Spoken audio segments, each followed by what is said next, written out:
Good morning. Ngasi layout po numit ko layout po numit ki card ki message seminar se labor po numit ahamba number se ko numbers ta hairaga na akoi gi keno se layout po gi number se number 69 lere ko aduga color da na angang ba gumba kai gumba dumani sin na bibe aduga chak thong da na haibado akoi gi red color gi pot ama akoi na change shugo matam da hapaya ko red color gi pot hairaga di ka mention ba su lai ko masung ama katang machit ang katang hadi thang na machit ang katang ka aga adumana thada gi ba side ama da hadi chak tu sungang da na ba hairasine ko ado any red color gi chaba yaba pot kumba mai tora hape yai ko adu dum lere ko anduga kaino sidagi koi nunti gi lokthok poda card hum katang ko se card hum du dagi ama khanbira se ko ID card number 1 card number 2 card number 3 ko do sidagi card hum katang lokthok se ko card number 1 card number 2 card number 3 ado se layer khoi card room se ko haidi personal consultations ki oina mathangi week phawdang oina consultation tawani ko adugi matung dadi amu e mu chatlani aduduna lakadaba layer di next ki sunday mamangum badan mamangum bada dumaina gumba visit tawiro ko haidi week ani gi matung da lake harap ya week ani gi matung dadi amu keno tawro ko haidi consultations gumba lawro ko aduduna yaraga di haidi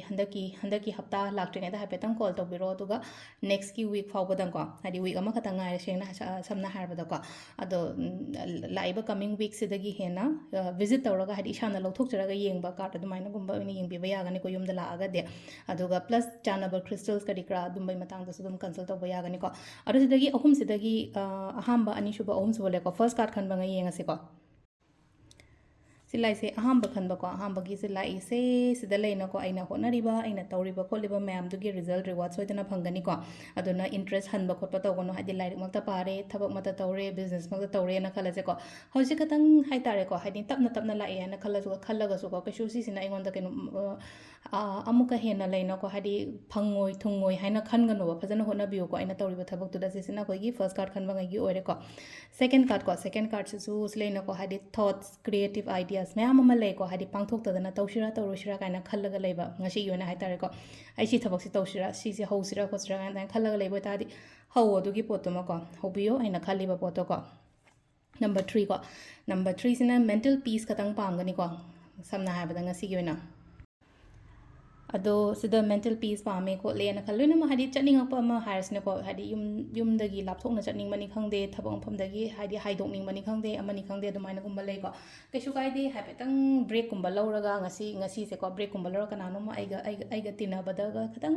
ताथुक तासिन गा नुंगाइबा मी गुंबा लेरगदी हादि दुगा पारगा हाइतार को माइ मनाक्ता चटला फमु बनी खंगदे नत्रगा इथंदा हाइतार को इथंदा इशा इथंदा मतम खतंग पीरगा isolate तौरगा दुमाइना गुंबा लेरसु कैसु बुदि काइदे को सिसिना कोइगी card की message लेरे को अदुगा ngasi ओइना टाइमिंग अफबसे मैम दा हाइजरमगे टाइमिंग अफबसिना अयु की पुंग 9 गा मिनिट कुंदैना 10 गा मिनिट 9 गा मिनिट कुंदैना पुंग 1 गा मिनिट कुनि कुनहुमदोय फावा दिन के को अदुगा 3 गा मिनिट 3 दैना 4 गा मिनिट 94 फावम लेरे अदगी 3 गा मिनिट 8 गा मिनिट 94 दैना 5 गा मिनिट 4 फावम लेरे को नागेना 10 गा मिनिट कुनहुमदोय दैना पुंग 2 गा मिनिट कुन फावम लेरे को सिसना कोइगी ngasi ओइना फबा टाइमिंग अदो सिदा लेरे कोइगी ngasi ओइना डेली कार्ड मेसेज से मैम थैंक यू